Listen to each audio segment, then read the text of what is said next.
Hey guys, welcome back to my channel. In today's video, I wanted to share my thoughts and words of wisdom on having a new baby. I'm a brand new mom. If you're new to my channel, hi, I'm Stephanie, and I just had a baby 2 months ago. And I've had like a 2-month hiatus from my channel because did you know that taking care of a child is like a 24/7 thing, and that it's like really exhausting, and you basically have like no time for anything other than just that. So that's probably tip number one, is that all expectations of your life outside of your baby, pretty much just let those go.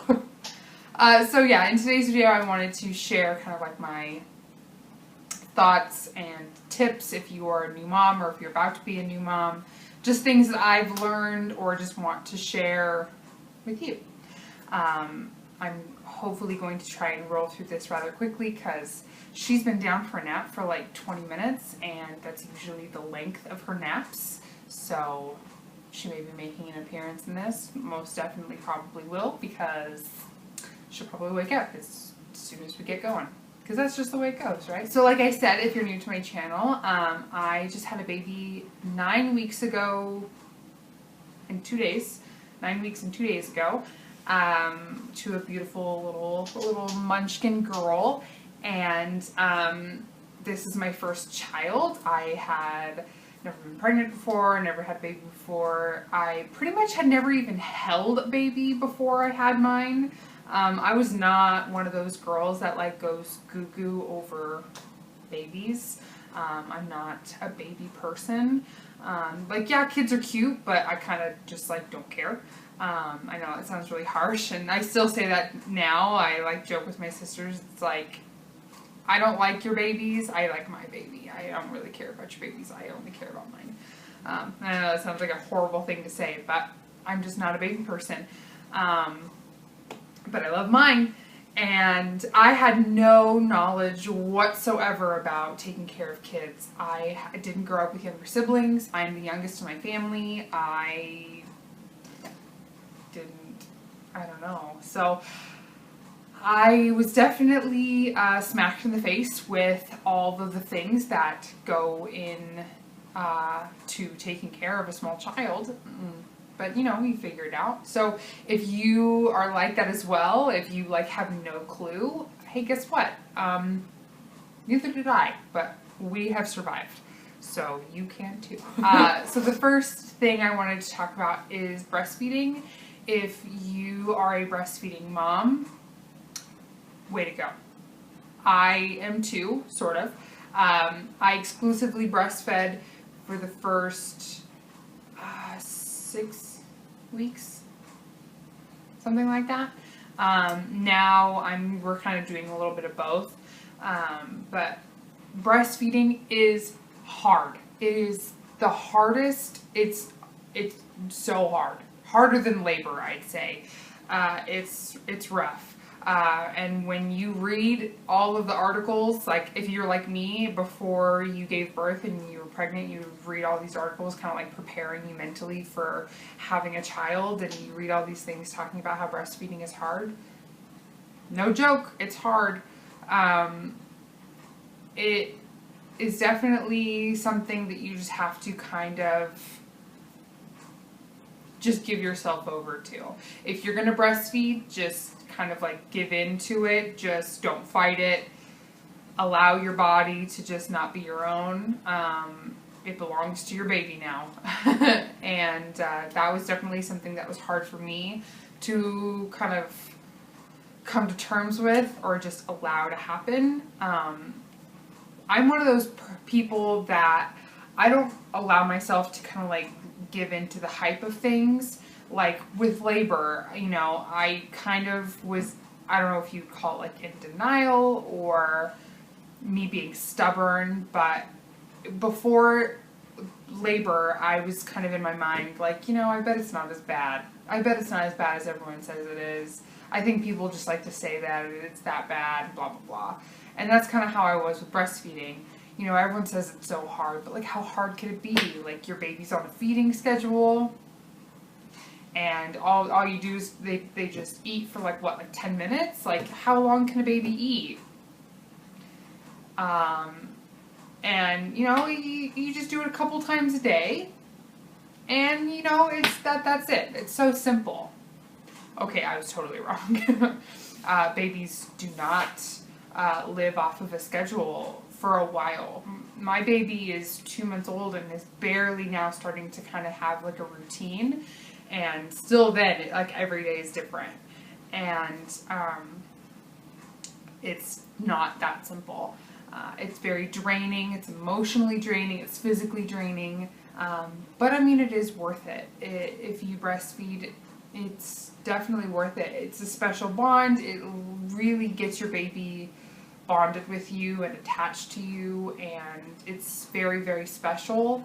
It's just very, very tiring. Yeah. Cluster feeding is a thing.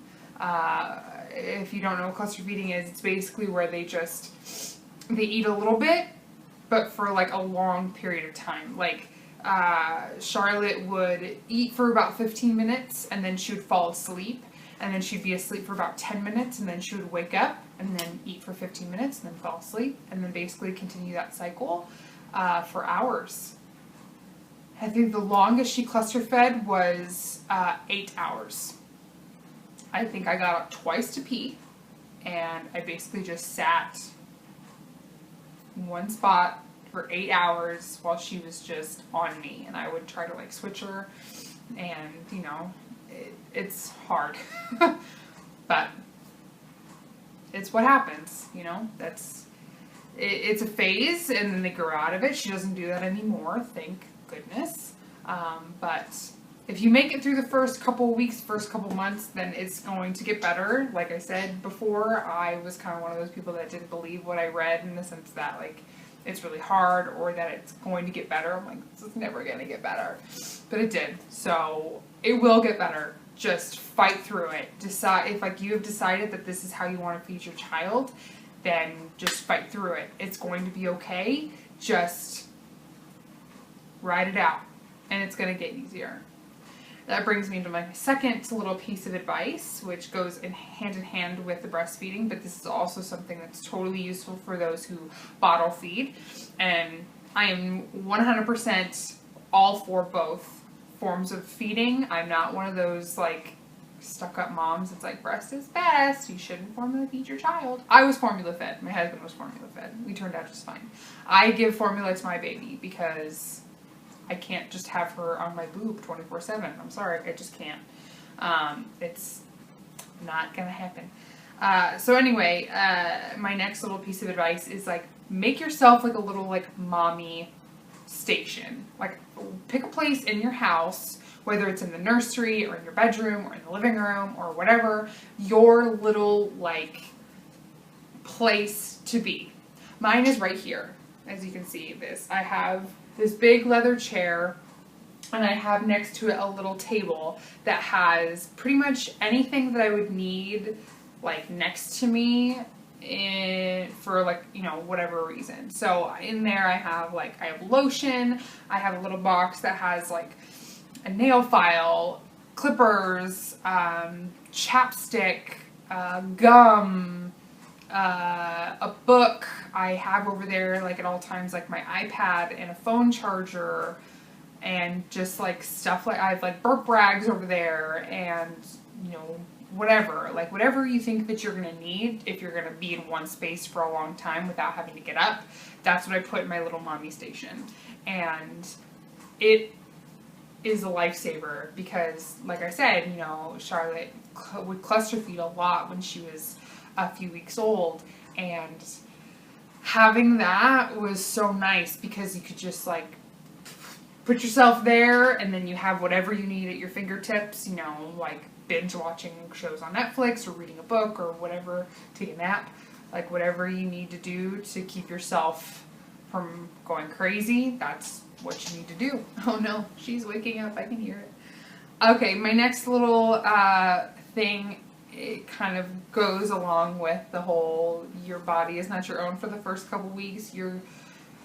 you're basically there to just take care of your baby. That's the only thing that you have to do all day long, is just to keep this little bundle of chub just happy and healthy and fed and clothed and dry and clean. That's it. So just focus on that. Don't focus on anything else. It was really hard for me to put all of my other daily responsibilities or things aside to just focus on her and me. Because I'm a stay-at-home mom wife. I have wifely things that I need to do during the day, like laundry or the dishes or cooking for my husband and me and this and that. And it's you need to let that go until you and your baby find some sort of routine. And for Charlotte, she was not a napper. I couldn't put her down for a nap. I couldn't put her down at all. I had to hold her. I had to, nurse her. I had to cradle her 24/7. She was not the kind of baby that allowed herself to be put down. The second that I would put her down, she would wake up and scream bloody murder until I picked her up again. And that was really hard for me because I have other things that I feel like I'm responsible for to do during the day. And that may sound silly, but to me it's I feel like I can't just sit here and do nothing all day long. Even though I'm taking care of a child, I have to do things. I have to do my chores and I have to, get dressed and take a shower and blah, blah, blah. And I felt like I was so just trapped in doing that all day long that I was letting my husband down, which sounds so ridiculous, but that's in my neurotic, crazy brain, that's what I was feeling. So the first month, just let all that stuff go. It's not going to matter. So your husband has to do the dishes. You should do them anyway. So the laundry doesn't get done for a little while. So what? It's not a big deal. It's not the end of the world. Just let your responsibilities go as far as chores and housework and that kind of crap. Just take care of you and your baby. Take showers obviously and brush your teeth. But all that other stuff can be put off to the side until you and your baby find a routine that allows you to do all those other things. That stuff's not important. Taking care of your baby and you, that's what's important. Which brings me into my next thing. It is okay to ask for help and to accept it if it's being offered to you. I don't know about you, but I'm the kind of person that I'm very prideful when it comes to certain things like that, like doing things on my own. I'm very stubborn in that sense that it's I can do it. I'm not a wuss. I'm not a puss. I can do this on my own. I don't need your help. Don't help me. I'm fine. That's how I am as a person. So it was very hard for me to kind of let the reins go as far as getting help from people. Or even asking for help, like I said before about doing chores and that sort of thing. It was very hard for me to just be I'm not going to ask my husband to help out with the chores because they're my responsibility. I'm going to do them one way or another, as opposed to just saying, hey, I didn't get around to doing the laundry today. Can you put the laundry in for me? You know what I mean? It's very silly that I wasn't just allowing myself to ask for help like that, but you just pushed a human out of your body. You can ask for help and people can help you. It is totally fine. I promise. And another thing is I was in my mind very determined to be a certain way when we went and visited Trevor's family in California for 2 weeks. But once we got there, I was you know what? Why am I going to be the only one that feeds her, changes her, clothes her, takes care of her when I'm surrounded by family who want to do those things? I should just allow them to help and then I can take a break. And trust me, it was nice. It was very nice to just have a break and just allow people to help and to be helped and to ask for help. It's totally okay. It's not gonna, like, your baby is not going to, like, hold it against you when she's a teenager and be like, when I was 4 weeks old, you let Nana change my diaper when you should have done it yourself. You know, like, that's so silly. Like, that's so dumb. My last little bit of advice or whatever is, if you try something and it doesn't work the first time, keep trying it. You know, like, for me and my baby, we are constantly trying to figure out new ways to get her to nap. And, you know, if it doesn't work the first time, like, don't be so discouraged. Like, wait a couple days and try it again. And just kind of, like, get your baby used to the idea of something. I have one of those, like, weird backpack, like, baby carrier things, and the first time I put her in it, she screamed bloody murder the entire time. I think I had her in it for about, like, 7 minutes before I was like, oh my god, you're just screaming in my face, and we just can't have this. So, pretty much, like, every day I would put her in it for a little bit, and then I adjusted things, and, you know, yesterday I had her in it for a half an hour and she fell asleep. So it's like, you know, same thing with tummy time, and, you know, I have one of those, like, mat things with, like, the arches with the things that hang down, and you put her in it, and then she, like, looks up at it. The first time I put her down in that thing, she despised it. But I'm persistent, and I put her in it every day, and, you know, let her hang out in there, and now we're up to, I think, like, 10 or 15 minutes, where she'll kind of just chill and look at the stuff, and before she's like, okay, Mom, I'm done. So it's like, just keep adjusting, keep trying, you know, don't be so discouraged the first time that things don't work out. Like, she's a baby, like, she's new to life, you know, so it's not always going to work out perfectly the first time, and, you know, things are scary for this tiny little human, and, you know, you just have to kind of keep working with it. One thing that I have found, and, like, my parents were totally right, I should have listened to them the first time they said it, if you have a baby who it's hard to get them to nap, you need a swing. One of those, like, electric things that just swing them, and then they, like, play music, or they, like, vibrate, or whatever. Get one. I promise you, it'll change your life. That is what she's asleep in right now. And I'm not holding her. I think that's it. I think that's all I've got.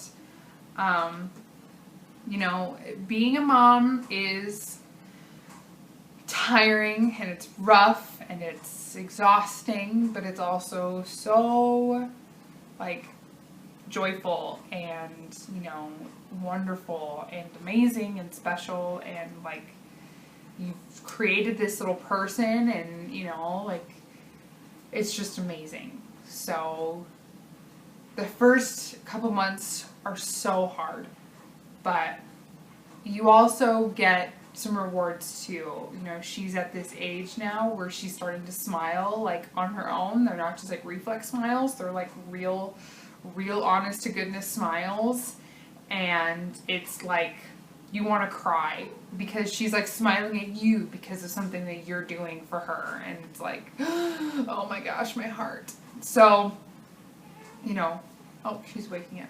I'm gonna go grab her. Hold on. Looky who just woke up from her nap. Oh my goodness. She's a lot bigger than the last time you saw her. But the last time you saw her, she was, like, what, like 2 weeks old or something? Now she's a big chunker. Okay, well, I really hope that you enjoyed this video. I hope that you found it helpful. If you are a brand new mom, or if you are due soon, or whatever, I hope that you find it helpful. If you are a mom out there and you have any other tips for anybody, please leave it in the comment section down below so other moms can soak in all of the mommy knowledge. This is, like, a learning experience always, so any advice that anybody can give to anybody is always helpful. Because I'm constantly looking up stuff and asking advice from other mommies that I know and talking to my mom all the time about it and my in-laws and all that stuff, so yeah. Okay, well, if you like this video, then please give it a thumbs up. Don't forget to subscribe so you can keep up with new videos whenever this little lady allows me to film them. And I will see you in the next one. Bye!